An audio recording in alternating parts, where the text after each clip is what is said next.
نبی علیہ الصلوۃ والسلام مبارک چې دیو نه دا مخصوص کړ چې دیو په یو حال باندې ایمان راوړي دا مکی والا مبارک طیب تلاړو چې دا د مکه سره نږدې یو ځای دی په دغه طیف کې چې کم سردارانو کم مشران غټان مالدارا دا درې کسرونه نو نبی علیہ الصلوۃ والسلام دغه درې وانو ورونو خواته ورغی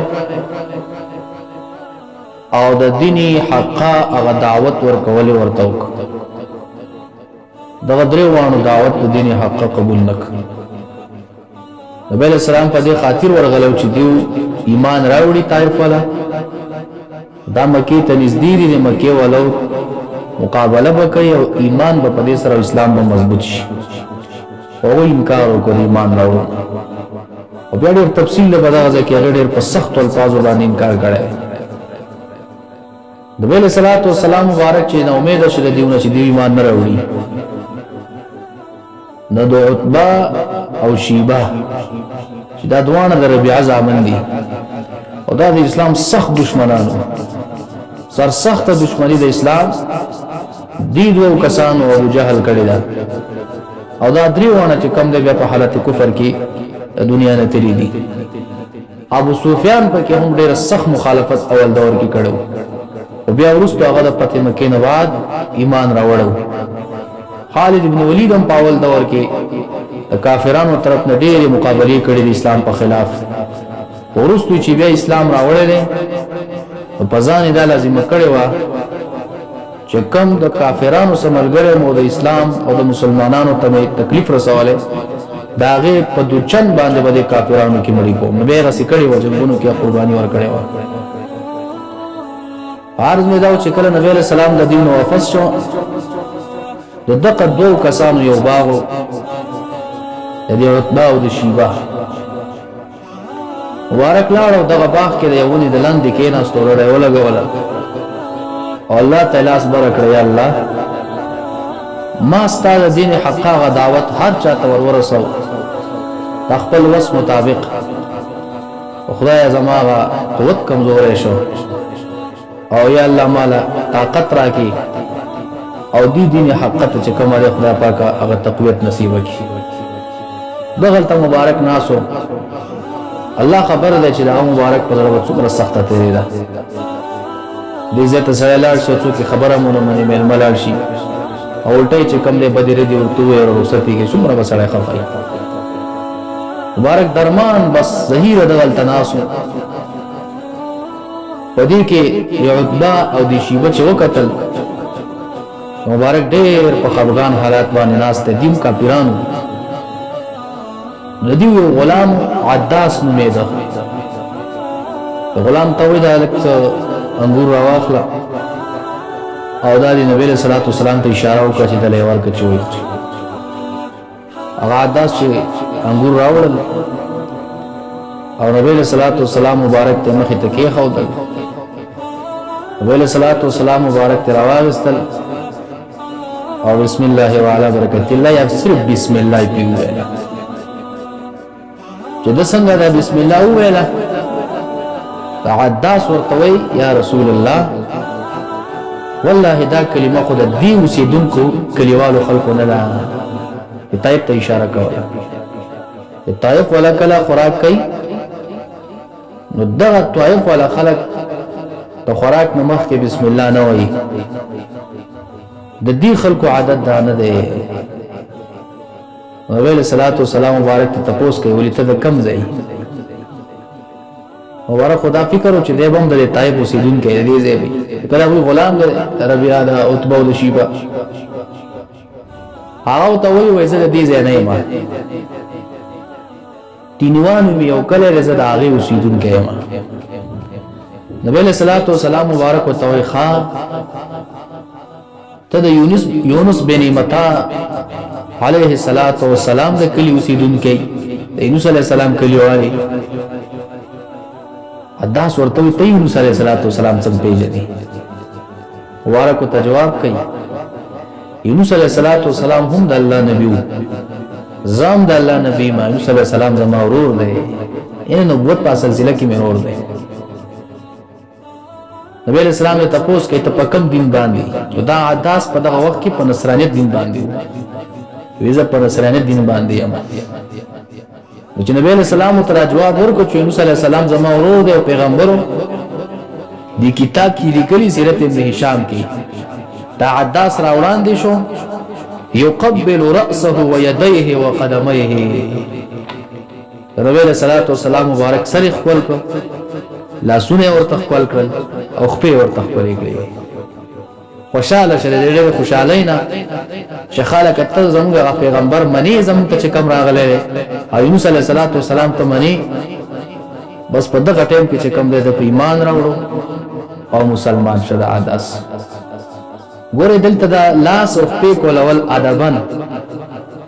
دا هم د عداس چې کوم د نبی صلی الله علیه وسلم وکړو، هغه لاس او خپې کولول د نبی صلی الله علیه وسلم ته نم ثابت شو. رد په نبی صلی الله علیه وسلم ونه کوم چې دا کار د خطا وکړو. او په صحابه کرامو کې د دې معمولو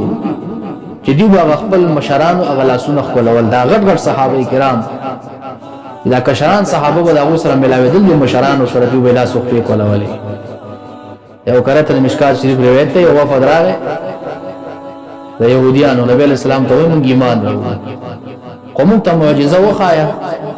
چې هغه ستا په دې صدق نبوت باندې دلیل شي چې او ته د الله تعالی طرف رښتیا پیغمبري ورکو ته څه معجزه غواړي تاسو وایي. هغه ورته وای دا پوره ونه چې ولاړه د دې ته اشاره وکي او دا راشي ستاسو د قدمونو کې کینې دلته تاسو سجده وکي، بس مونږ ومنو چې ته د الله پیغمبري. ورکو ته زو ته اشاره وکما او کنا تاسو ورته اشاره وکړو دا ونه راشي. دا خو ډیره خشي چې مونږ ته اشاره وکړو. دی وته اشاره چې څنګه وکړه هغه ونه دغه زیلون راو خطر مشکات شریف حدیث ته اور علی نبی صلی الله علیه وسلم مبارک مخ ته سجده باندې شو. بیا ته مبارک اشاره وکړه لاړه په خپل زبانه چې کوم بیا ودرېدل. دیو چې دا ولید نو دیوم راټیټ شول نو د نبی علیہ السلام پس دغه ځکه دیو لاسم خپل کړ، خپل ولم کول کړو، سره ولم کړو او نبی علیہ الصلوۃ والسلام په معنا ونه کړه. دغه عداس چې کله دا عمل وکړو دنه د نور کلمات خو له عتبہ ربيعه وانه ولیدل نو عتبہ شیبه خو صرف د لاس کوله ولي د نبی علیہ السلام او د سرخ کوله ولو په اوراوي وکړو سخر ته وسش وای تاولې د سړي د لاس کول کړو تخپې دی ولا کولې کړلې دا سر دی ولا کول کړو ولې ته سره د دومره هم دی وکړه او ته والله د چې کوم کلمات ویل د خوراک ساق په دورانیه کې دسه کلمات موږ بچانه نه دی اورېدلې او زه ګوي ورکوم چې د الله تبارک وتعالى په حق پیغمبر دی. نبی علیہ الصلوۃ والسلام د طائف نو پش چې د طائف نو پش په لار کې نخله او مقام دی ته ورسید. دغه ته نبی علیہ الصلوۃ والسلام باندې شپرال. نبی علیہ الصلوۃ والسلام د شپې په ټیم باندې ولاړل عبادت د الله تبارک وتعالى کوي. نو دغه د چکل مبارک عبادت کولو د شپې په ټایم باندې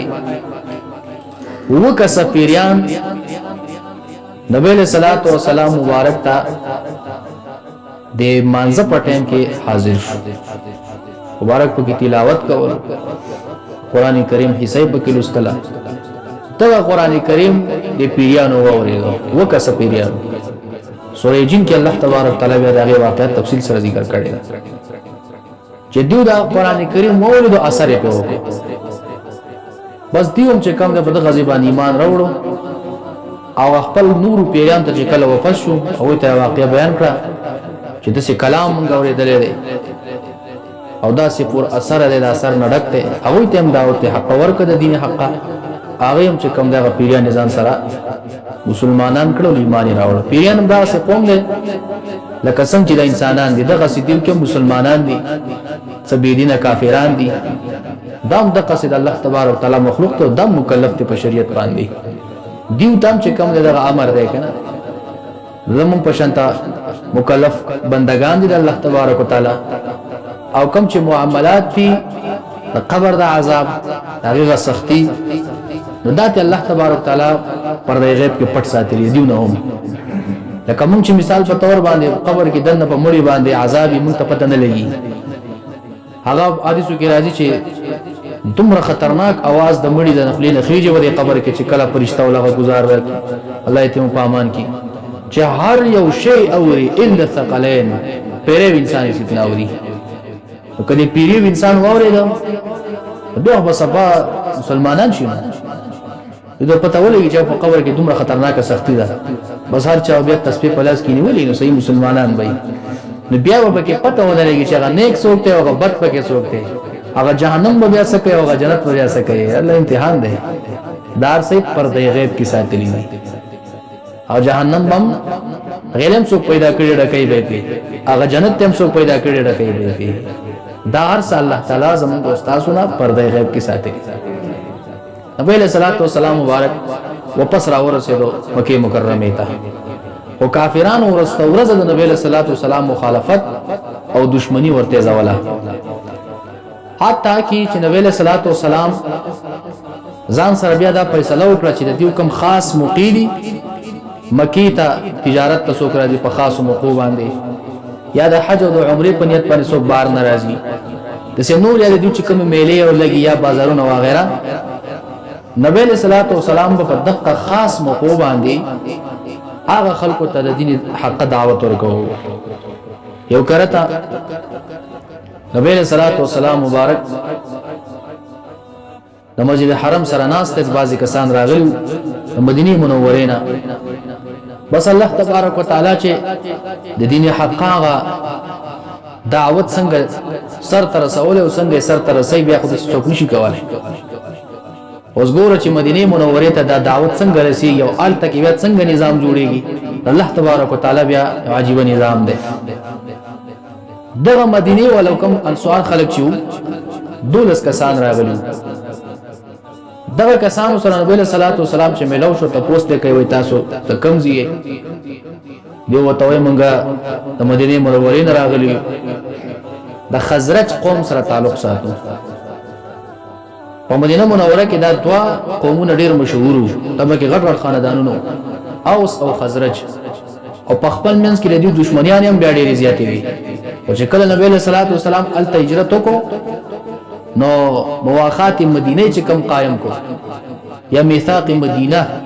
نو مواخات مدینه د انصار او د مهاجرینو په مابین کې کړو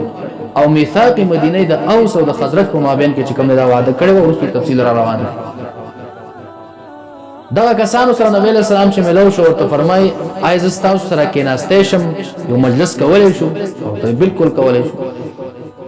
کې ناست نبی علیہ الصلوۃ والسلام ورته دعوت ورکو دی والله ومني زما پیغمبري ومني د بوتانو خدای ممنه تا پرې دی دا باطل خدایان دي هیڅ هم نشي کولای د خدای کار ته ګوره د دې پزړونو یا سره کو هغه دعوت قبول کړ مسلمانان شو دولاله مدینه منورې ته خپل کلی کې چې کم د الته د دین هغه دعوت شلول شروع کړ چې د مکه مکرمه کې یو پیغمبر دی د نبوت دعوی کړی دي او دې کسانو خدا په جندل چې د يهودیت چې کوم علماو په دغه وخت کې او کوم لول خلکو نو هغه د نبی صلی الله علیه وسلم هغه اوصاف په کتابونو کې مطالعه کړي او د خلکو ته خویل چې د عالمي بلری د اوصاف په مکه مکرمه کې پیدا کی دیو پر دغه وجه ایمان راوړ چې بالکل دا حق پیغمبر دی بیا پر روان کال باندې دغه کسان یا نور کسان د مدینه منورې نه بیا راغلل د بیت الله شریف د حج په موقع باندې نبی صلی الله علیه وسلم سره ملو شو نبی اسلام ته بیعت واغستو چې دغه بیعت ته ویل کېږي بیعت عقبه اوله کله حرم شریف سره یو ځای د عقبه وایي په دغه عقبه کې نبی صلی الله علیه وسلم د دې سره ناسو او دا د بیعت معاملې سره کړي وایي ته ویل کېږي بیعت عقبه اوله پاول کرت علماء اول کرت چې دا بیعت ترسته شي ځکه دویم کال باندې بیا شوی نبی صلی الله علیه وسلم د دیونه دا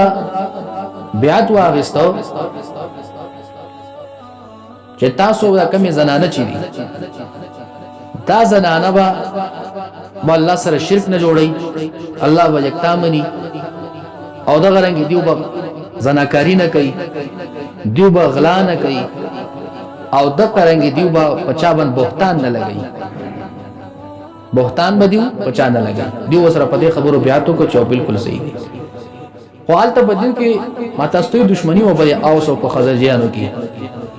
نو دیو هغه خپل قوم نه که اوس به امام ودراو نو خزرجیانو به سره مانه که خزرج والا به ودراو جاغه اوسیانو به سره مانه دیو نبی علیہ السلام ته ویل چې موږ یو معلم یو عالم او یو امام راکا چې موږ رضان سره بوزو چې په هغه باندې اتفاق نو دینه پته ولګی دا چې اکثر ځګونو کې امامان د خارج نه د بهر نه که پښتو مطلب نه کنه خانی د خپل کلی د مولای د بل کلی کدا تاریخ چې راواخل د زیرا روان دی نبی علیہ السلام او صدا خبرو منلو مصعب بن عمیر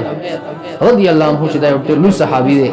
دا اوس نبی علیہ السلام ور سره کوي تو سلال شام د دیوغه امامت به هم کې او دین تقدیم چې کوم مسلې راځي ابو تام بیانې او خلکو ته دعوت هم ورکې د دین مصعب بن عمیر رضی الله عنه صلی الله علیه وسلم دیول ته دعوتونه شروع کړل په مدینه منوره کې ورځ تورز الته دین په خورېدو شو مسلمانانو ته تقویه ملاوېدله یو ورځ دیو یو کو یو دغه په غاړه باندې ناسو نو دا مصعب بن عمیر یو بل صحابي ولته کې چې دا غنوم اسعد بن زراره رضی الله عنه د دغه سره په ملګرتیا کې هغه د مدینه منورې اوسیدونکو او مصعب بن عمیر مکه مکرمه دی ولته د دین دعوت شروع کړو دوه کسان چې سعد رضی الله عنه اوس بیا ایمان راوړ او اسید بن خدیر رضی الله عنه دا دواړه راپورته شول او دا سعد رضی الله عنه چې کوم دا پکې بیا د اسعد بن زراره د ترور دی رشتہ داران دوه مدینه ولو چې وی کتل چې دا کوئی په خوا کې دوه کسان ناس ته خلک دین ته دعوت کوي یو بل ته وی دي خلکو خو زموږ دین خراب کو زموږ د دین نه خلک اړه یو موږ په کم دین باندې و هغه نه خو خلک بل طرف ته اړي تراشه تاسو ته کو چې دا څه قصه ده ما تاسو ته ویل چې کم یې د ترور زوی دا سعد د شاته شه یله که زه نشم ورته چې نه که زما ور زما ترور زوی په منځ کې خبري ورانی شي ته مخ کې ورشه خبر او تو چې زین زی او دا کار نه کوي دا غلطه چې دا یو تن راغی دا اوسید رضان او د مصعب بن عمر رضان په سر باندې ودرې دوی ته سګي او ته تکین از ته خبر واوري د دین حق دعوت ورکوم الله یو دی بوتان خدای نه دی هیڅ نشي کولای اګټی دی او دا قران کریم دی د تلاوت ته ته کوم تو ورجو خبره خوا کین نه سره جوړی منه که خنول په خپل مخه باندې ځه موږ خلاف شو او دې صحیح نو کې باندې متوه ته سره مصعب بن عمر له ته تلاوت شروع کړه قران کریم او دعوت او تور او به تلاوت چې څنګه د تلاوت اورل د سید رضی الله عنه بس په دې اثر وکړه چې سره وکوي ته ما ترا کزه وګورم چې دا څنګه کلام دی ډیر د خون اورنګ نډک دی مصعب بن عمر له ته جنا ته پلیتی بده ټیم کې او قران کریم ته فلیت سړی نجس سړی لاس نشي ورتلې نشي ورولای تاول غسل تعالی په کار دی پاکي کپڑے واغوندا کلمت دیوایا دین قبول ک بیا به تعالی هغه ټول یو کړه غسل یو کو نوې کپڑے تازه واغستل کلمه د شهادت یو لستل به ته قران کریم ورک دیو زما سره الته یو ملګری دی با هغه سیټ باندې ناشته زاغت ورزم هغه د لمراوالو اب کې اسعد بن زراره ترور زویو سعد رضان ته باغه په سلاړو ترازا استاد ته قصه نه کوي چې زما سره قصه وشوه و ترازا دا ناشنا خلک دي کینو چې سوي چې ډیر هغه د مصق سره مصعب بن عمر رضان پرمو ته زمو خدای نه په خبرې کې ته زمو دین روانه ته تسکه او ته تکینه خبره وره د دین حق دعوت در کوم کې اثر د بانو کو خبره او قبولې کا خبره نه قلار ته کې چې کینو قران کریم تلاوت او توکو هغه باندې مسروش اترا کده قران کریم چې لک صحیح صد قران کریم وګنده خو بیا ورستو دور کې نسخه ته جوړې شولې او تم ان شاء الله مختصر چرته بیان کوم څلګه حصہ د قران کریم وه هاو باندې انتهایی اثر یو هغه تم دا دعوت ورکو چې غسل او کپڑے تازه واغوند کلمې پیوېلا عوام دین قبول دا دوانه چې خپل دغه قبيله ته وفشو چې دا د بنو اسحل قبيله اشحل قبيله سره تعلق ساتو هغه ټول په ټول ته دعوت حق د دین ورکو ټول مسلمانان شو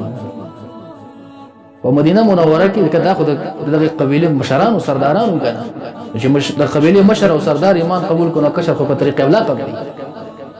په مدینه منوره کې بعضی کورونه پاتې شول لګ لګ کسان بلکې اکثر چې کوم د ایمان راوړو اکثر د مدینه منوره خلکو ایمان راوړ بیا چې کله په بل کال باندې بیعت عقبه ثانیه چې کېدو او یا کسان بیا دغه انصارو مدینه منوره نه رالل مکه مکرمه ته چې پای کې دریو بیا سړیو او دو پکې چې کوم دي زنانه وي دیورال نبی له صلوات و سلام مبارک ته او د نبی له سلام سره چې کوم دغه بیعت کو مصعب بن عمر رضی الله عنه سره ورسره دغه په مشرۍ کې مکه مکرمه ته راغلل هغه بیعت کې بیا ډېری خبرې وشولې چې بدا بکو دا بکو دا بکو هغه ډېر طولانی خبرې دي او د نبی له صلوات و سلام سره په دغه موقع باندې عباس رضی الله عنه ناسو او عباس رضی الله عنه لا ایمان نو راوړی د دې موقع پورې خود خو خدا غنل چې زماره د وراره سره داخله قران نه یو جوړي وساره نو خلک به تر دعوت کول او ایمان لا په خپل راوړې نو ورستو بیا ایمان راوړې عباس رضی الله عنه ته فرمایي وای تاسو سره راغلي بس هغه دعوت وشو بیعت وشو دی ورته ویل موږ نبی اسلام ته دعوت ورکو چې د مدینه منوره ته هجرت وکړي الته راځي ځکه مکه مکرمه کې نور کار نه کیږي عباس رضی الله عنه ته فرمایي چې ګوره خبردار دا نبی له صلوات و سلام په خپل قوم کې ډېر معزز انسان دی ډېر محترم انسان دی دته چې ګوره چاوم zarar رسول کوشش کړي موږ په خپل سرونه ورکړي دا ورکوي دي موږ د په هر ځای کې ګوره خاطر ساتل ایمان نه راوړل او دومره په خپل واره باندې ولاړل او مین دی او تاسو چې د مدینه منوره ته دعوت کوي او هجرت کوي که په دا باندې څوک حمله کوي یا د مخالفت کوي تاسو مو سره ولاړی بده کې چې کوم مشر د قافلې او د انصارو طرف نو د مدینه منوره نه هغه پورته شوې عباس رضی الله عنه ومنګم د توري په سایه کې لوي شي خلک یو د توري د سایه د لاندې منګ ژوند کړي دي منګم داسې سواړه خلک نه یو او منګم دشمنیان لرو خلرو بدلرو هر سلرو او چې موږ مبارک ته دعوت ورکوم موږ د هر خبرې ذمہ دار یو دی وسره دا خبره وکړه بیا پکې یو کسو ابو الهشام غالبا نامه یو هغه راوړاندې شوی د الله رسول اسنه چې موږ ته مدینه منوره ته دعوت کو آلته دین حق دعوت روان شي او دین خور شي تو پس بیا چې زموږ نه رانه شي موږ پرې نه دي موږ په مدینه منوره کې به واځي پرې نه دي ورته دومره مینو کې کنه نبی اسلام په یو مجلس کې دوه باندې بیا داسې مل شي دي کنه مبارک ته مخ ورواړه وای خاندل تبسم او سو کو مسکیش په زما به مرګ استاد سره او ژوند به استاد سره